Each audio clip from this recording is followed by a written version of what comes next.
Good evening. America is facing a crisis over race, and we're right in the middle of it.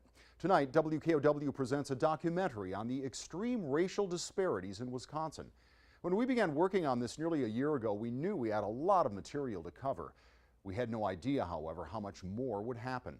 From escalating racial unrest at the University of Wisconsin to a deadly rash of black-on-black shootings in Madison, to the violent arrest of a young African-American woman, to the racially motivated violence around the rest of the country, tensions over race are at their highest level since the civil rights era of the 1950s and 60s.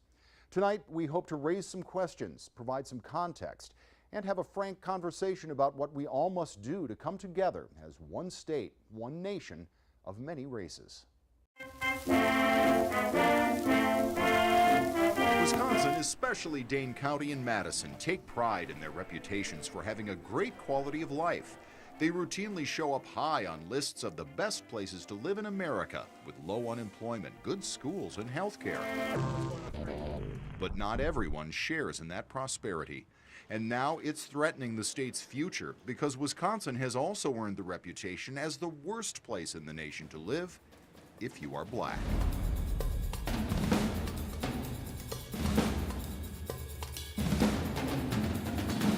This is All Wisconsin. I'm Greg Jeske. What you will see and hear in this program will probably make most of you uncomfortable. And by most, we mean the nearly 90% of Wisconsin's population that is white. Race and racism are not subjects many people want to talk about, but more unsettling than the discussion about race is the evidence that some say proves Wisconsin is one of the most racist states in the country. How, why, and what to do about it are what we'll examine here. And while no one person speaks for an entire race, we talk to about 24 people, most of them longtime Dane County residents, most of them black, to help us all understand why our Wisconsin is not a place where everyone feels at home. Here, it's like you can't explain it. You just know that white people aren't comfortable with you. It's their body language. They talk to you smiling, but their bodies turn sideways. The color of a person's skin often determines the quality of their life in the United States. Our society still struggles to include its black citizens without prejudice. If you don't rock the boat, you're a nice person of color. You're articulate, you're nice, you're friendly. If you push too hard, well, you're sounding like an angry black man, and that's divisive. And well, what good is that serving? In Wisconsin, the racism we're talking about isn't usually the in-your-face, blatant hatred stereotypically associated with the Deep South. It's subtle, often silent, but ultimately more sinister. I didn't understand the racial implications of what it meant to be black until I moved to Madison. What are those implications? That I was a threat, and that people thought I was here because something was handed to me. Sociologists call them microaggressions, subtle but significant ways in which African Americans are made to feel like second-class citizens.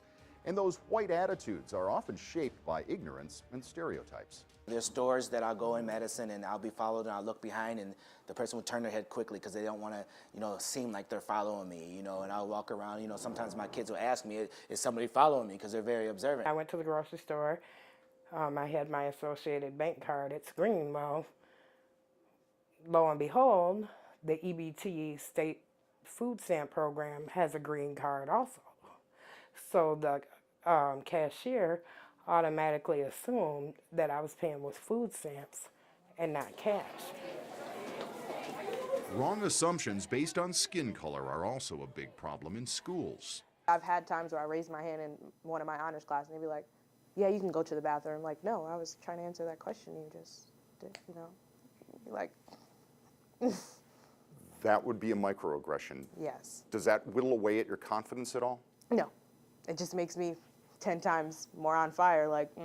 A lot of that stuff is subconscious, and it's really about the perception that has been laid out of the black man in America, from enslavement up into the 50s and 60s, and even today.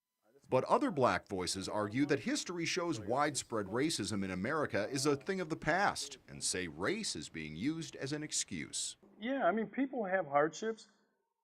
Most of them, in this day and age, self-inflicted. They're poor lifestyle choices. 150 years later, we are still at the bottom?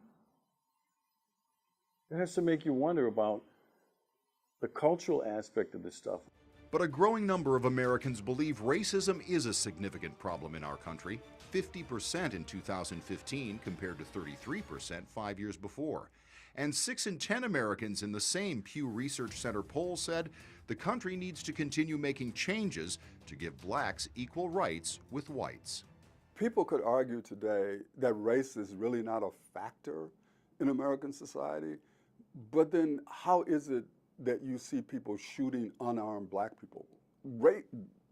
There's a racial prism to what they see. If race is not a factor, why do we still have an achievement gap based on race? If race is not a factor, how come we have so much unemployment?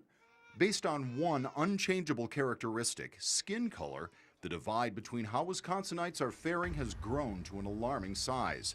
And while Milwaukee is home to an overwhelming majority of the state's underwhelming minority of African Americans, it's in Madison and Dane County where you'll find some of the greatest racial disparities in the nation. Madison's known to be progressive, liberal, equal opportunity, all of that. But Madison has fooled itself into thinking that we don't really have these problems. Madison is a tale of two cities for the have and have-nots. And for African Americans, it's unfortunate to say it's not a city where African Americans have always been treated the same or have received the same services. But it hasn't always been this way. 30 years ago, blacks in Wisconsin were doing better than the national average economically. Now they're doing worse, in many cases, far worse. These disparities start from the day African Americans are born and continue through their childhood and adult lives. From infant mortality to success in school, to jobs and income, to the number of people arrested and put in jail, black people in Wisconsin are far behind their white neighbors. I want them to be cognizant of the 900-pound gorilla in the room, which is race and economics and depravities, and that this country, while it stands for economics and opportunities for all, we're not delivering on those goods, and the police are complicit. The statistics also help explain the situation from the white point of view. With such an overwhelming racial majority, many Wisconsinites have never met a black person, let alone know one. So their exposure to African Americans is often what they see in the media, which is often a negative stereotype. Just because of my skin color, that means I have to be this definition of a stereotype that you have in your head. I don't think that it's intentional. I think that's just the way that we're programmed. We're all fed the same narrative. And the narrative is that black folks are to be feared, Hispanic folks aren't supposed to be in our country, and white is right. But those things, Craig, we're at the very soul of our black community. And that's not, it just gets pawned off as dads don't want to take care of their kids, kids don't have any discipline, moms are too busy shopping or watching television or talking loud on their cell phones in public, and no one's taking responsibility. And it works both ways. Wisconsin is now suffering because of its racial reputation. The state is struggling to bring in and keep more skilled workers. And experts say a big reason is because minorities, especially black Americans, don't feel welcome here. But you incarcerate African Americans at twice the national average. I mean, over twice the national average. So if you were looking for ethnic talent for diversity, talent from diversity, why would they come here? It's not just a black problem, it's a community problem. We want Madison to be the type of place where it's best for all. Madison is heralded as the best place in the nation to live. But that can't just be for a segment of the population. Black leaders say the racial disparities here have been a growing problem for decades. This is not new to them. They say it began in the 1980s when money for social programs was cut drastically. Before that, Madison, especially the University of Wisconsin, was known as a place that championed civil rights and fostered freedom riders, white students who went to the southern states in the 1960s to help blacks register to vote and attend newly integrated schools. Today, black students at the UW say the racial climate on campus has taken a huge step backward. The spring of 2016 saw tensions reach a new level with several racist incidents and then the arrest of a black student for painting anti-racist graffiti. Students of color felt under attack by racists and unprotected by university officials. It inspired a growing protest movement, including a performance artist who mocks white student apathy at the UW when it comes to the elephant in the room, racism. That there is no place for me here.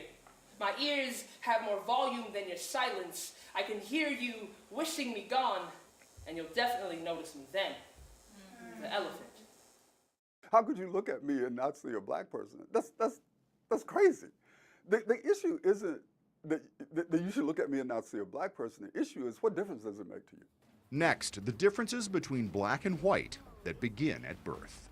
We're watching tonight's documentary with a group of concerned citizens and community leaders who have ideas on solutions to the racial disparities and how you can get involved. We'll hear their ideas coming up.